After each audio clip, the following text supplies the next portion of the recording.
Sometimes it's a good idea to take your iPad. This is an old one that I have right here, and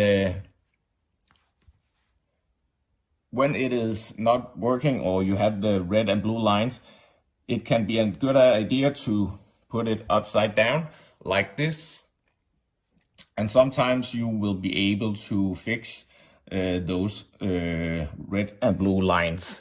So what you can do is just take your hand very gentle and just push down a bit all over the back of your iPad like this.